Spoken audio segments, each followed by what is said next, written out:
I cannot. I am as ignorant as they come. They don't make them less informed than me. You're just on live. Was that really? Oh, cool. That'll work. Oh, did you say they're going to try it? Oh, you don't have it. Cool. I didn't hear anything from anybody. Yeah, reach out to me. She was like, hey, is the shop set up? I'm like, I think so. It's all fine.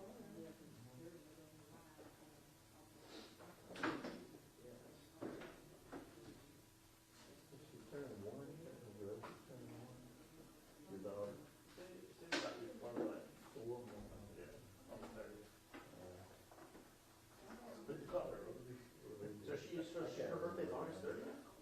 August 30th. That's my birthday. Really? That's insane. We had a lady at our station, Crystal, her baby was born on my birthday, October 4th. It's only so many Call fate. I think my parents may have had relations on Valentine's Day. So, trying to do the math. Oh, no. I was just listening to Terry. That's what that was about. Terry, So what, you are Virgo? Is that what it is? Yeah, because I think Virgo starts the 20... Wait, August 30th? Yeah, man, good Christmas. Yeah, because the first week of Virgo is the 20th. I went at Christmas Eve with them. But she was doing the 10th. We thought she was going to be able to go. It's a little 2 days late. Oh. Virgo. She just laughed. Just like how much she thinks that was funny. The kids. Yeah, they got a video game, big screen TV and a game thing that the boys do. They got plenty of clothes. Cool. I didn't get them in.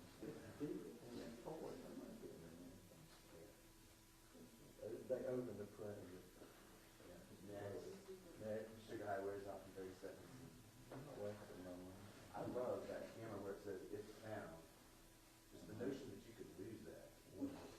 I would never lose this camera. Yeah. That is even possible. How could you lose it? This is like a child to me. I was a good child. It goes home with me. Probably the coffee even. Yeah, we talk. Yeah, it is. Have you ever Use it as a waited? bayonet. What? Have you ever waited? Without the battery, it's like really. How big is the battery? It's That's the battery? probably less than a pound. It's not heavy. Begged my engineers to give me like lighter equipment. Ooh, it's a real big setup you have there. Yeah, it's the nicer cameras too, but they're much lighter weight. Yeah, I shot on those in college. So they're the Sonys, right? Yeah. The ones I shot in college were like that. Yeah, we got lucky. We got with the Sonys and the Canons to use. They wanted us to go old school, so either the basic of everything. That could go wrong. Where'd you get your degree? The University of Florida. I know. I'm an enemy territory. I know. I'm a little tired. Oh, you are? Okay, so you are too. You get it. Yeah, you're good. No. I went to school in Chicago. Chicago. School in Vermont. Took a long journey. Chicago? No, Loyola University. It's on the north side. Yep. Yeah, I loved it. It's great to be in Chicago. Where did you go to school? I went to school at Andrew College, Columbus, Georgia, for the first 2 years, and then I went to, I wanted to be a weatherman. I went to Lindenville State in Vermont, where Jim Cantori was the Weather Channel. He was there in my class. But everything was in the metric system in New England. I'm trying to do meteorology back in college. I couldn't get every semester of it. I was like, this is not for me. No. And I just wanted to taste it just to see what it was like. Science class. It's like being on our live shot. Yeah. Right. So, How you doing? Good. one more thing.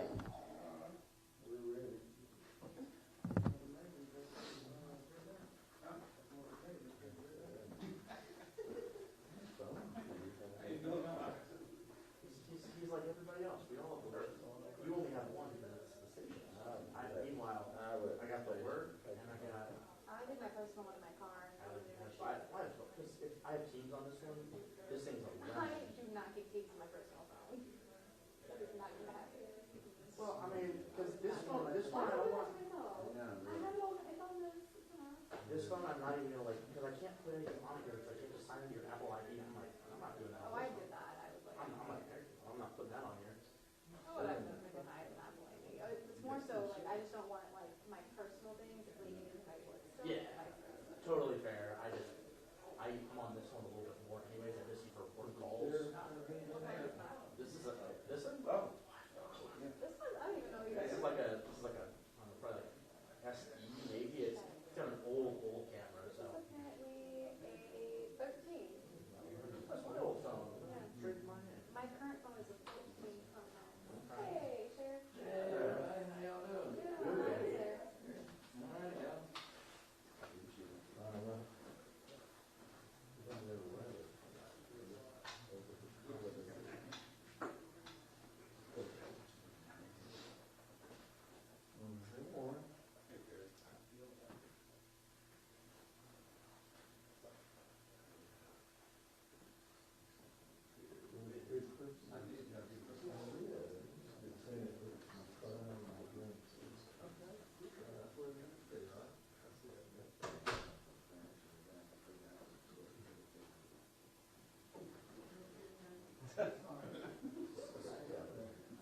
Did y'all rehearse that?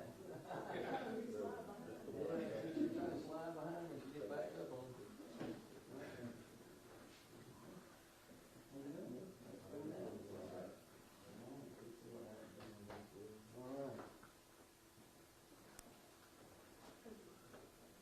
All right, everybody got their stuff set up here like they need it. Y'all didn't give me much room. Let's see if I can move a little bit around. Can y'all still hear me good? Even if I move the, that's good. Whose telephone? Oh, okay, good. Sorry. Let's see. If we got that right there, that's good.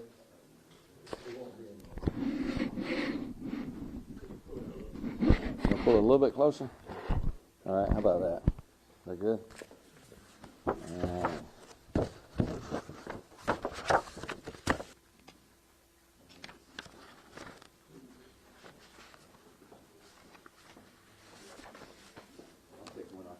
Okay, well that's all right. You can move it up there to the top. That's good. You just leave it right there. That's fine. It don't slide, so it'll be all right.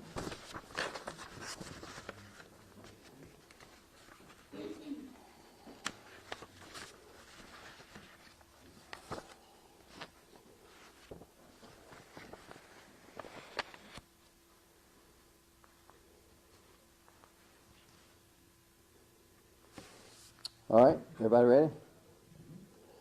All right, as we know, this morning around a little after 1 o'clock this morning, it seems that the quiet of a Christmas holiday was shattered by gunfire out on Triple Hill Drive last night.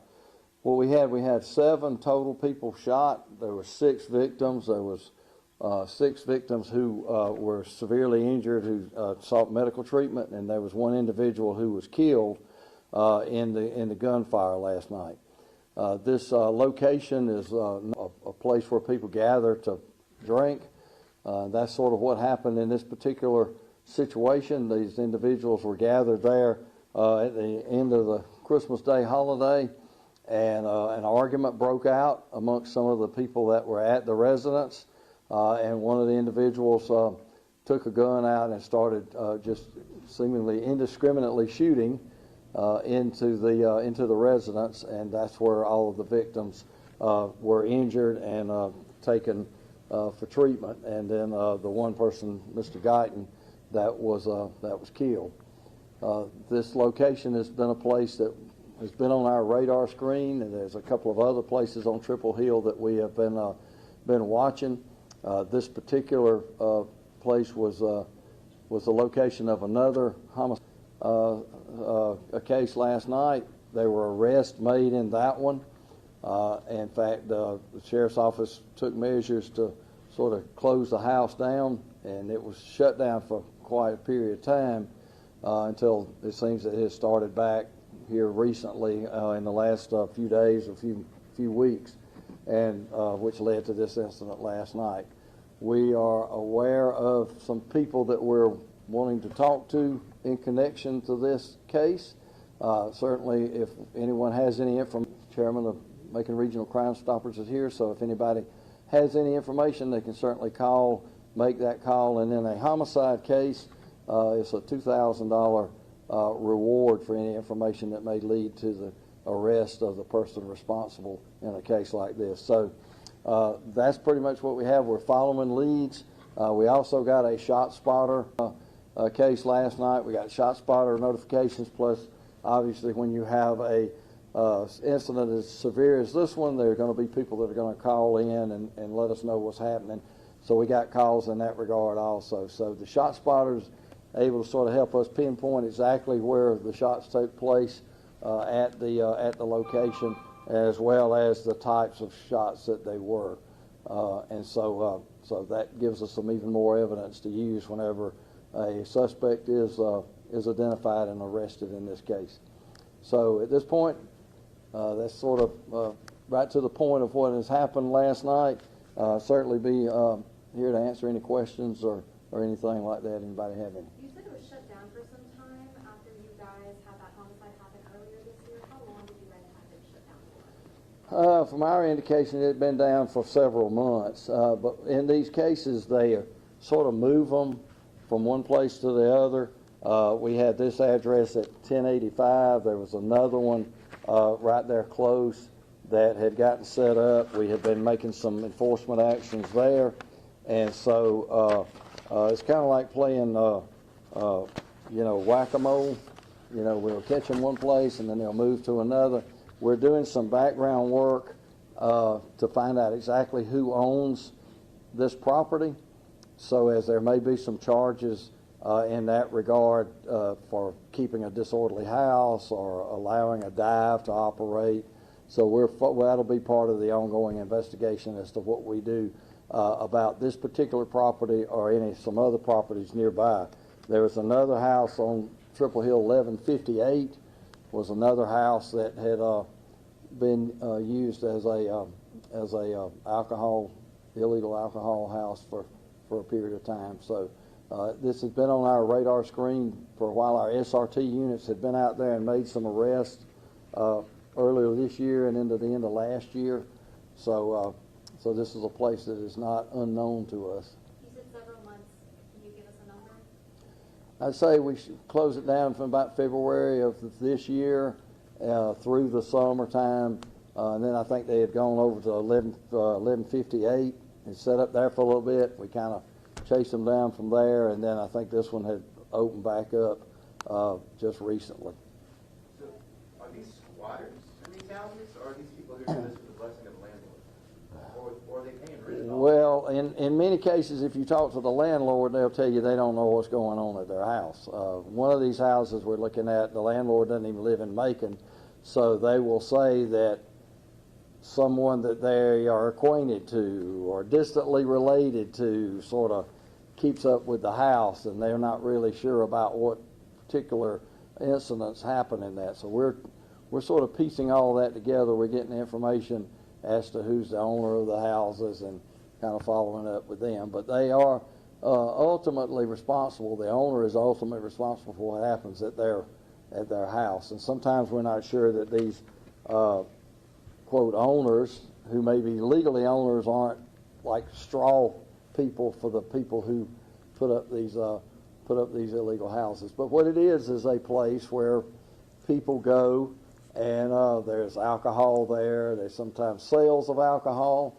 and just people gather. And it's a lot of different places, and a lot of places like places where people gather, and a lot of times nothing happens. It's just a neighborhood. You could almost call it a neighborhood pub in a way.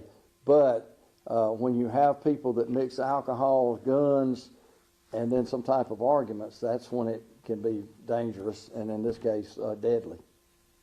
One question I had, you Yes. mentioned there was a shot spotter in the area. Are there SWAT cameras on Triple Hill Boulevard, and do we know if the suspect fled on foot or by car? On Triple Hill, but we have them in the main roads around there. And that's another thing, we're adding 50 more flock cameras.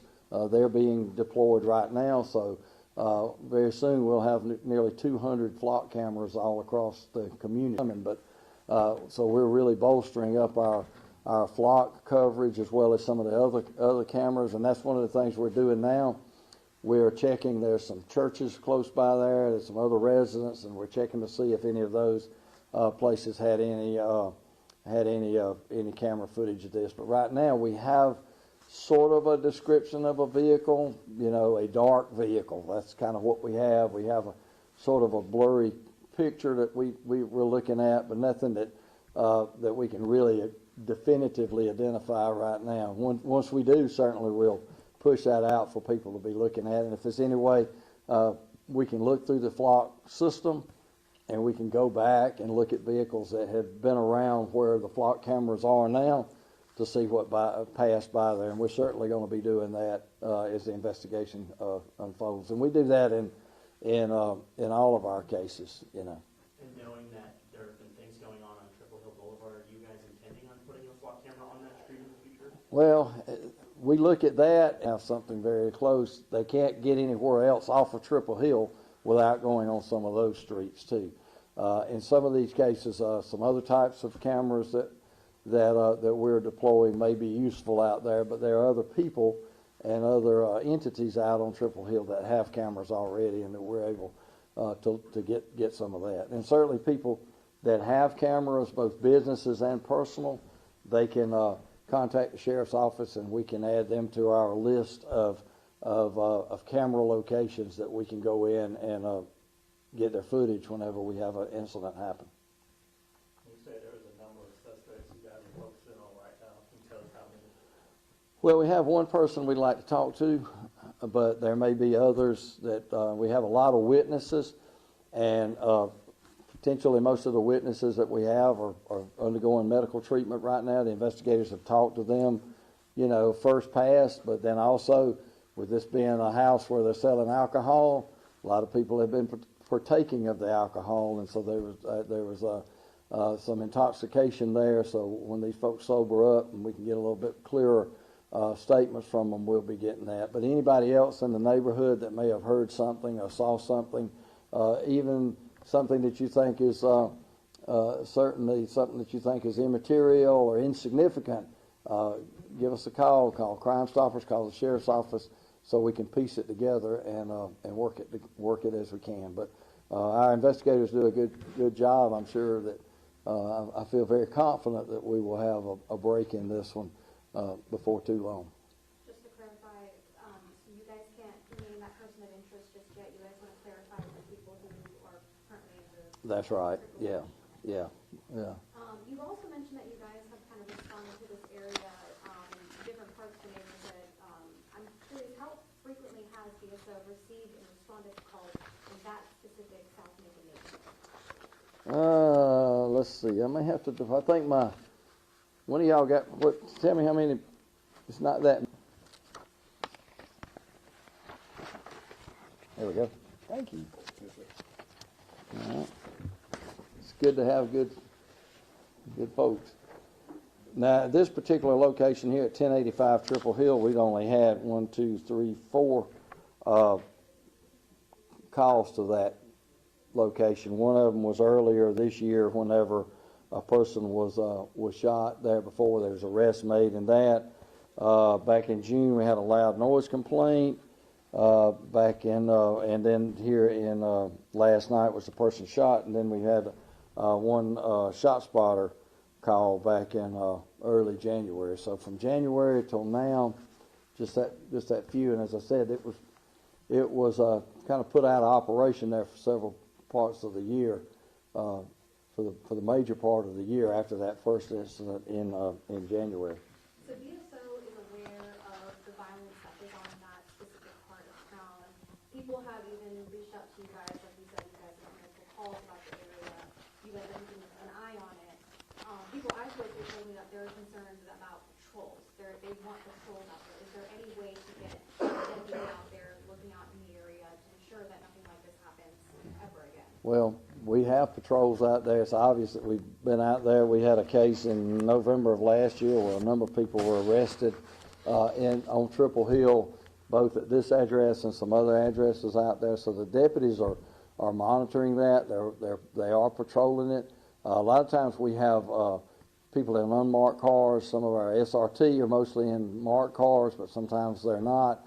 The drug unit, which is mostly undercover agents, they are monitoring this. So there may be some people on the street that people may not be able to see specifically as law enforcement, but we are watching it. Well, when you have a situation, there had not been any sort of notification to us that people had been gathering at the house. And that's another thing, if when people see these types of things happening, even though gunfire may not have erupted, but if you see a house next door or down the street at 1 o'clock in the morning and there's cars all around, people hanging out, make the call to law enforcement so that it can be put on the dispatch and the deputy can go by there and check it. But we do monitor it, and we'll certainly keep doing that. I've got this follow-up as well, just because you brought up the fact that you guys have people monitoring the area. Folks are also concerned about the fact that they're calling for help and the response time is also very delayed. I was talking to some people at the Chevron across the street from where this incident happened, and they were telling me, yeah, we've called for other incidents in the area, shootings, bullet holes, and they said, yeah, it takes about an hour sometimes for people to come. What do you have to say about that? Well, that's one time when we have our excess of calls. That is one of the things we are trying to get better at, is our response times on our calls. Whenever you have a shots fired call, the deputy's going to respond, but he's going to respond to the area where the shots may have been fired. Shot spotter calls, we make a response to the shot spotter calls. And so it does take some time to get there based on other calls. A large gathering like this, if they will call, and then if deputies are on other calls and they stay stacked up, at least it'll be in the priority queue to get there as they can. But certainly whenever the shots ring out and deputies have to respond, that becomes certainly a high priority call, and then they're going to drop other calls that they're on to come respond to that one.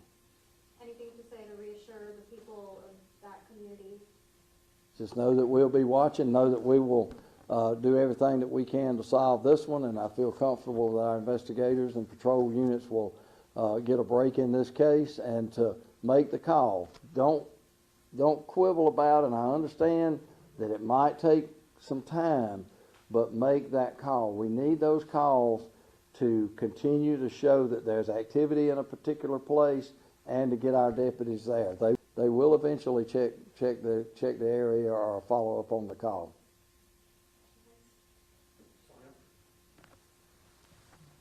I know at the end of the year, are the shooting deaths up or down in Macon for the whole year? Well, we're down. We're down compared to this time last year, and certainly compared to the year before. So let's wait a few more days and get through the rest of this year through next Tuesday night, and then we'll see what we look like. But we're very encouraged, and this is very troubling and very sad. But there was a time we were having these type of shootings, about every other month. But we have not had one. This is the first one to this extent, I think, this year, to where this many victims at one time have been injured, and then have the person, unfortunately, that lost his life.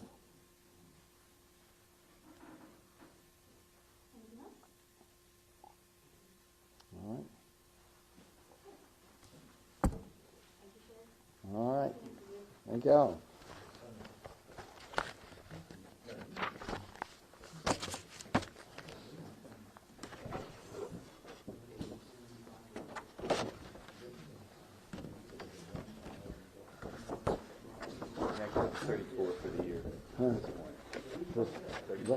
That's better. I don't like to say the numbers until after we get through.